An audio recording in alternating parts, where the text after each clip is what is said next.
Good morning. Good morning, everyone. It's good to see you all here today.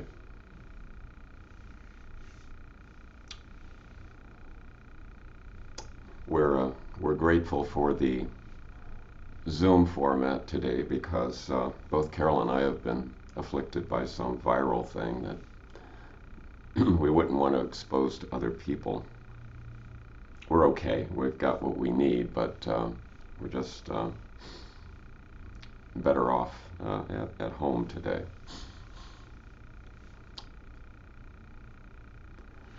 So, and before I forget, next week, Shoto Spring will be our guest speaker, and she will be talking about finding the mind of peace. Finding the mind of peace. So I hope you can all be here to hear her. She's been our guest before, and her talks are well received. So we've been talking about the Lotus Sutra. So the Lotus Sutra it's not an easy read, and there are some things about it that may be off-putting, as demonstrated in the chapter that we're going to be looking at today, chapter 7, Parable of the Fantastic Castle City, or Parable of the Conjured City, sometimes translated. Chapter 7 out of the 28 chapters. So some things that may be off-putting. One is the fairy tale-like style of the sutra, with all the unimaginable expanses of time and space and all of the sort of mythical creatures that inhabit this space.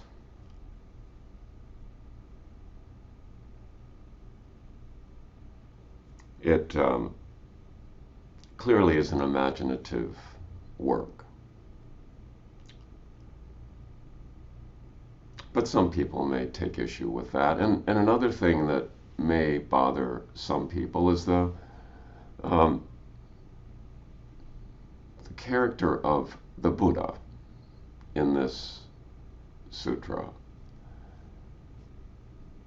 Almost like a divine figure, not immortal, but having an immense lifetime of millions of eons, and seemingly knowing everything, all-knowing, easily confused with the deity, the God of Abrahamic traditions. And that may be confusing for some. And also, there is a feature found in many sutras where there is repetitious sections that don't seem to advance the narrative, that you more or less have to slog through. But I hope that and those other things that may be off-putting won't obscure the message here. So we'll go through. I would say, though, that the Lotus Sutra is not something to read if you're just starting to learn about Buddhism and want to find out what it's all about. I think it's more for people who have had considerable exposure to the tradition. So this chapter 7 the parable of the fantastic castle city starts in this way. And I'll just read sections of it as we go along. So this will be a heavily edited version of the chapter. The Buddha said to the monks, "Once in the past, innumerable, unlimited, inconceivable, and countless eons ago, there was a Buddha named Excellent in Great Penetrating Wisdom Tathagata, one worthy of offerings, truly awakened, fully clear in conduct, well gone, understanding the world, unexcelled leader, trainer of men, teacher of heavenly beings and people, Buddha, world-honored one. His land was named Well-Made, and his eon was named Great Feature." Great features.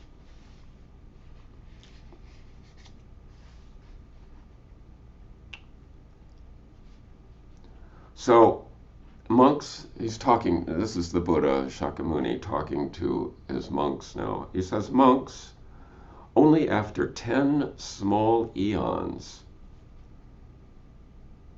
had gone, only after 10 small eons had gone by did the Dharma of the Buddhas appear before Excellent in Great Penetrating Wisdom Buddha, and he could attain supreme awakening."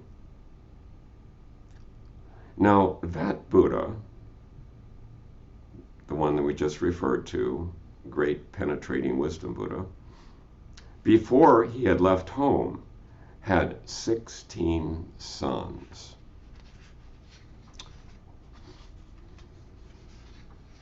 We don't know if he had any daughters, but he had 16 sons.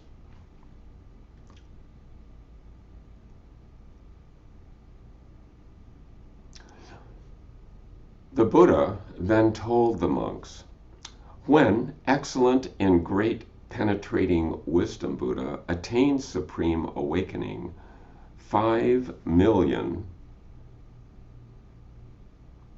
Buddha lands in each of the 10 directions trembled and shook in 6 ways. Even the dark and secluded places in those lands, where the light of the sun and moon never shines, were all lit up, and all the living beings could see each other and exclaim together, 'Where have all these beings suddenly come from?'" It's an interesting notion that with this light that appeared upon the Buddha's awakening, in all these different lands, people could finally see one another. They were there in the first place, but they weren't seeing one another. How rare is it for us to actually see one another?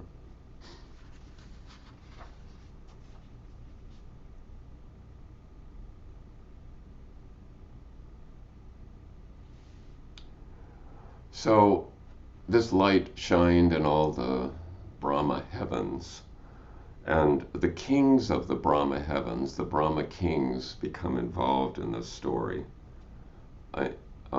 For reasons I'm not clear about.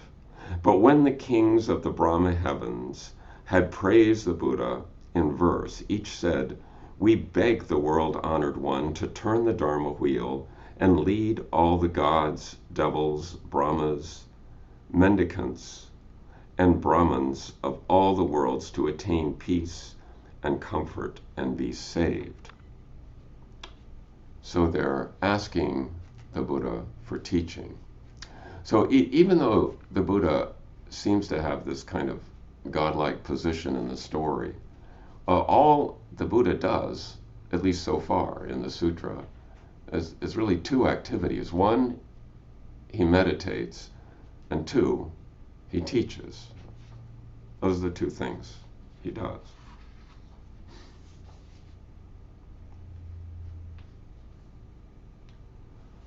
And the the Brahma kings just again, plead to the Buddha to offer these teachings. And at that time, the Tathagata, excellent in great penetrating wisdom, receiving the pleas of the kings of the Brahmas, Brahma heavens, of the 10 directions, and of the 16 princes who are growing up now, immediately turn the Dharma wheel of 12 spokes 3 times.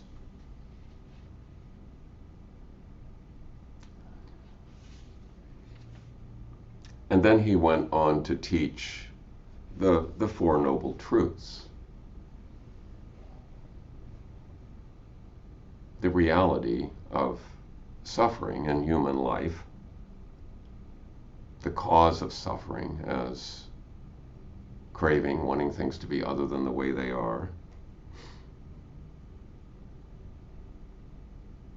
the potential for relief of suffering, and the path to relief of suffering, being the Eightfold Path, being right view, right intention, right speech, right action, right livelihood, right effort, right mindfulness, and right concentration. And then he went on to teach about the virtues of a bodhisattva, the virtues to be cultivated by a bodhisattva, that of generosity, morality, of patience, of effort, of meditation, and of wisdom.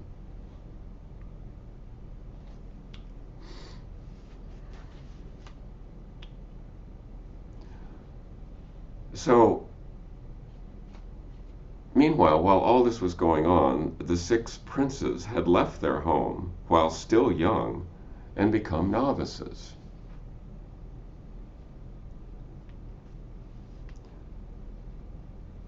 And then the Buddha, responding to the pleas of the novices after 20,000 eons had passed, a lot more time, in the presence of the 4 groups, those would be monks and nuns, lay women and lay men, preached this great vehicle sutra named the Lotus Flower of the Wonderful Dharma.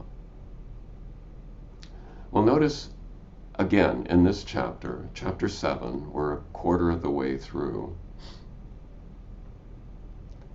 he's again talking about preaching the Lotus Sutra, but this is within the text of the Lotus Sutra, and he's talking about it in the 3rd person. Will we ever get to see or hear the Lotus Sutra itself? We'll leave that as an open question, but we haven't so far. But he did preach this to his sons. The Dharma by which bodhisattvas are taught and which Buddhas watch over and keep in mind. When he had preached this sutra, the 16 novices, for the sake of supreme awakening, all received and embraced it, learned and recited it, and deeply understood it.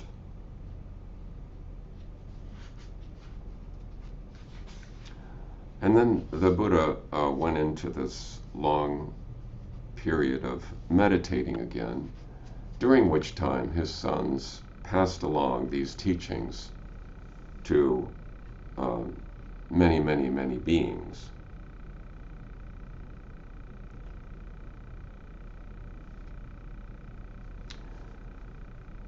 So the Shakyamuni, the narrator of this, is telling his monks again, I tell you now that these disciples of the Buddha, the 16 novices, have all attained supreme awakening.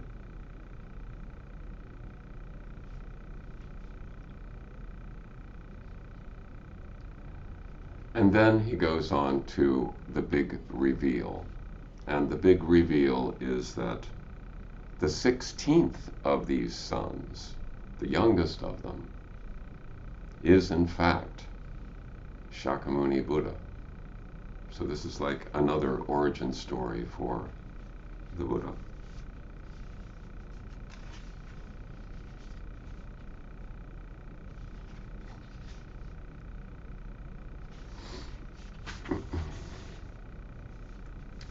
And then at the very end of the chapter,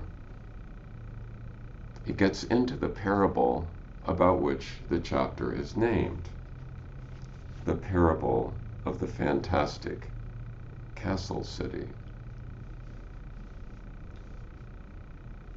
And it's a relatively short text, so I will read it in full.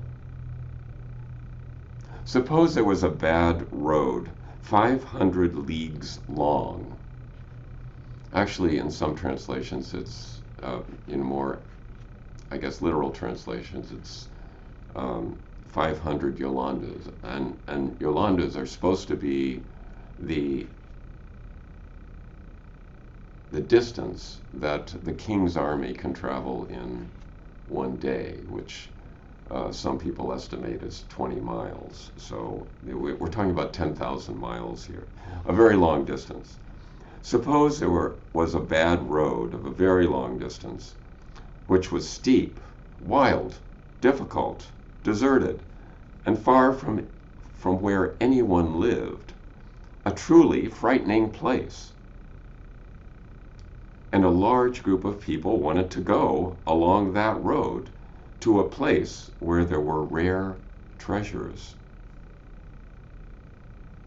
There was a leader and a teacher, a guide, who was knowing and wise, knew the difficult road well, where it was open, where it was closed, and was experienced in leading groups that wanted to pass over it. The group he was leading became tired along the way and said to the guide, "We are utterly exhausted and afraid as well. We can't go any further. Since the road before us goes on and on, now we want to turn back." Well, the guide, a person of many skillful means, thought, "What a shame that these people want to give up on the great and rare treasures and turn back." Having thought about it in this way, he used his powers of skillful means to conjure up a castle city, which appeared about 300 leagues down the difficult road. Then he said to the group, "Don't be afraid. You must not turn back. Look, see the great city ahead. There you can stop and rest and do whatever you want. Enter the city and you will soon be completely at ease. Later, when you are able to go towards the place of treasures, you should leave this castle city." Well, then the hearts of the exhausted group were filled with great joy, and they exclaimed about such an unprecedented thing.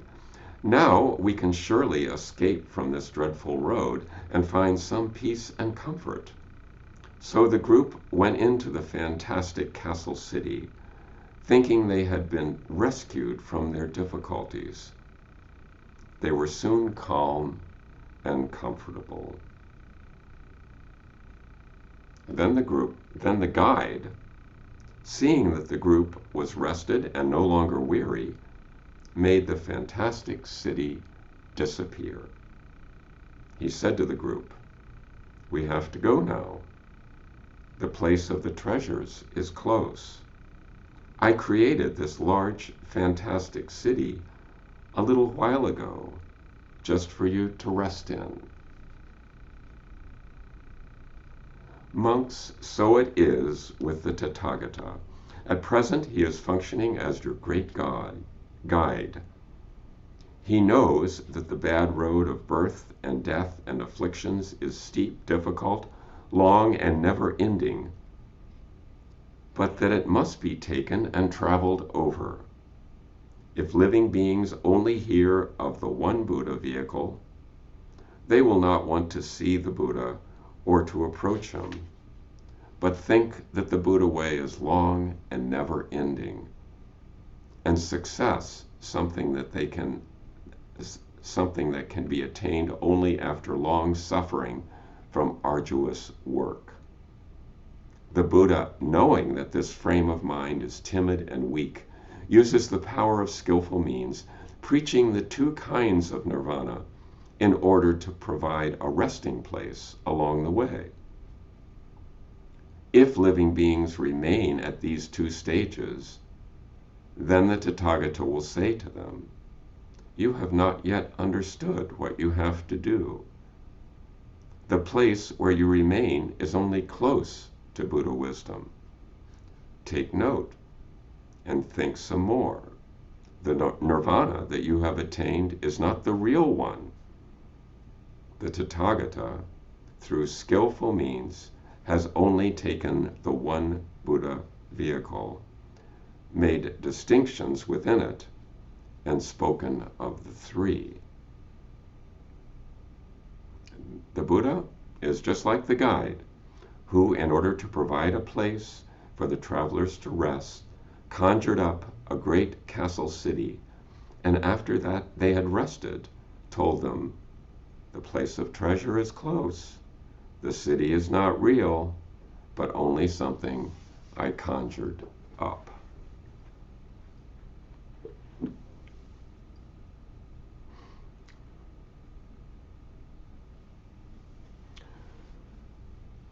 So,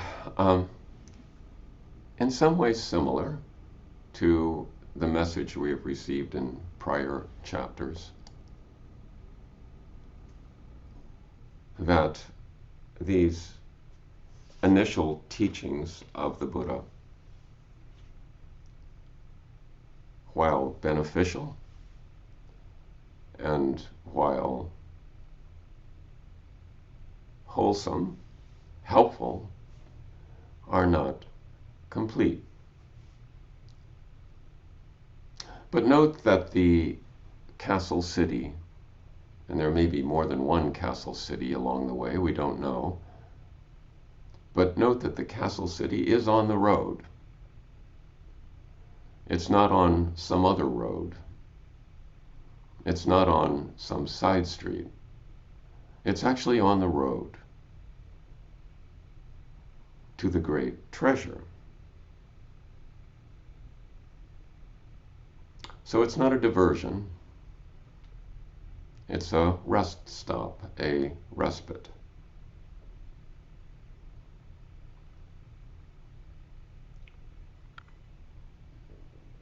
It's recognized in this chapter that the way is difficult.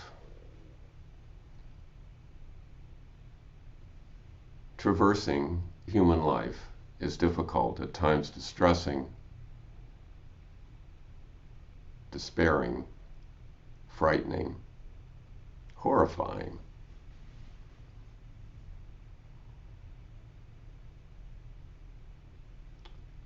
The Buddha's teachings, the early Buddha's teachings, are for respite from this, to allow one to go on.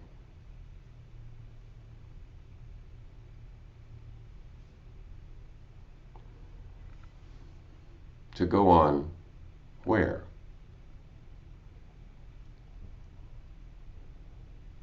Well, to go on to the great treasure, to the supreme awakening, as taught through the Lotus Sutra. But we haven't yet heard the Lotus Sutra, and we don't know if we're going to. And how do we know?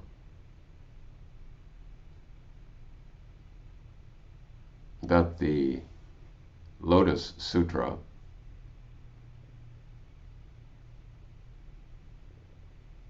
and the great treasure are yet another skillful means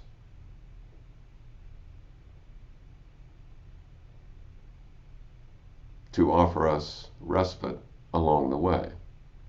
Because when you think about it,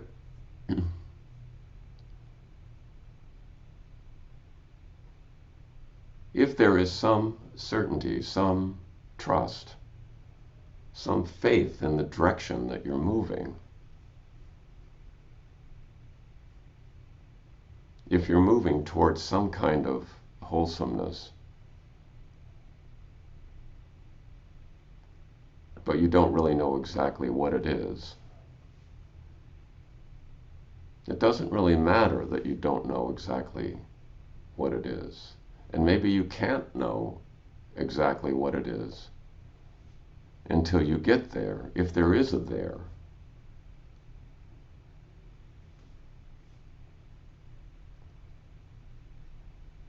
But this is not a blind faith, because it can be assessed along the way. Is the direction that I'm going,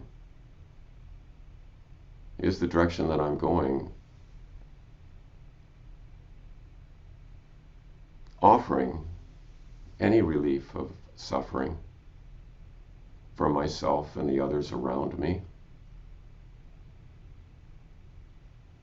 Does it seem wholesome? Does it seem to be the right way?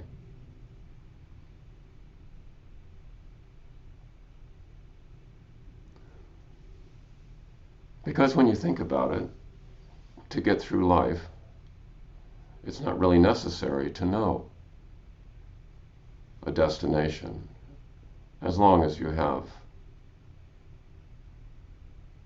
a clear view of the direction to move.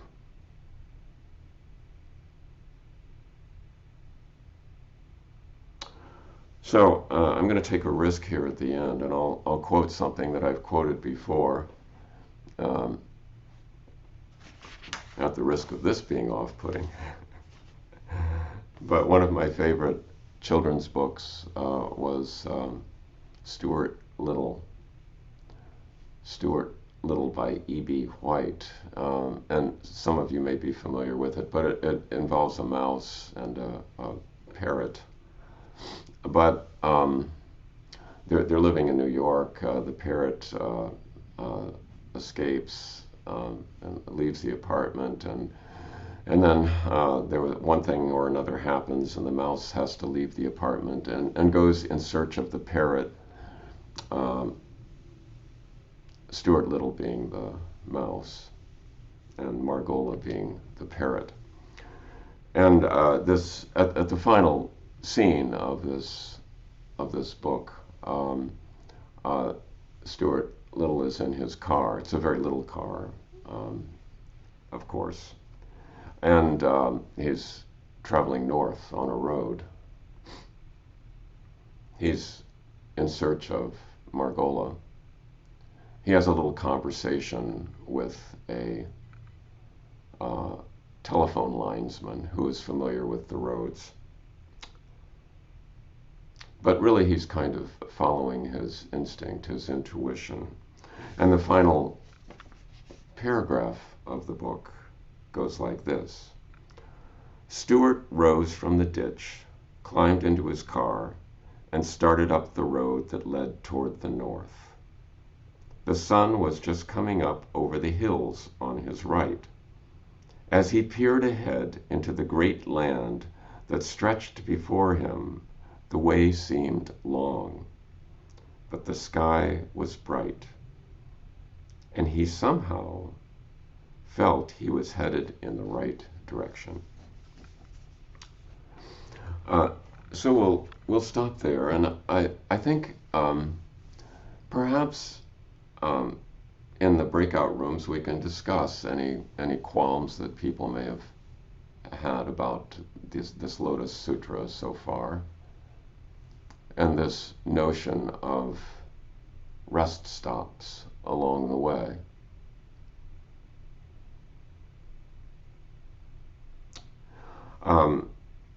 And we'll get back together in a few moments.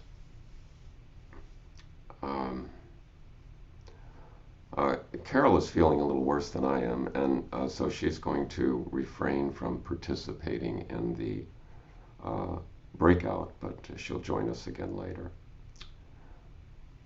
So thank you all for listening today.